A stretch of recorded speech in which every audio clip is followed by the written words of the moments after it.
If you have gotten behind in your bills or are about to become behind in your bills, you are going to enter the debt collection process very quickly. Initially, you will be contacted by the creditor asking why you have missed a payment.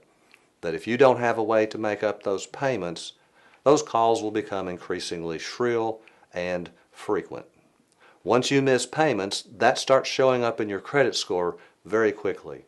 If you're missing payments to more than one creditor, then the problem is just getting worse even faster.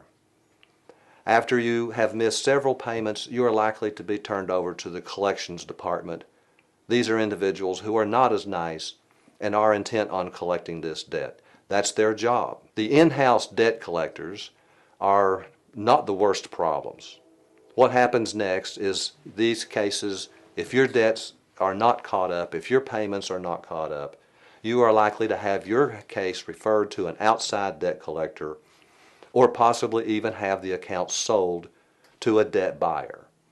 These individuals are much more aggressive about collecting a debt. They will call you constantly. They will make threats that they will file lawsuits against you.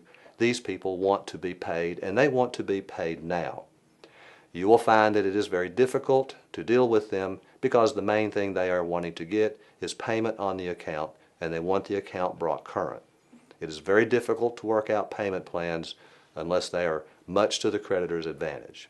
As bad as debt collectors are, they're not the worst. The worst thing that can happen to you in the debt collection process is that you get sued by one of your creditors. That means that they have hired an attorney. They have prepared and filed a lawsuit in a court and have had that summons or that process served upon you by a deputy or a constable, notifying you that you are to appear in court to answer the claim that you owe them money. What they are seeking is a judgment.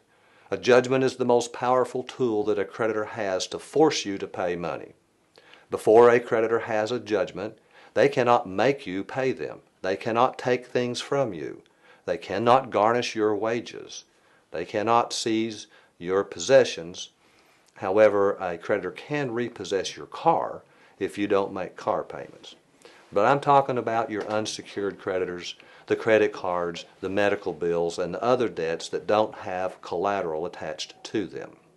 What I mean by a judgment is that the creditor has appeared in court with their attorney and has proven to a judge that you actually owe the money.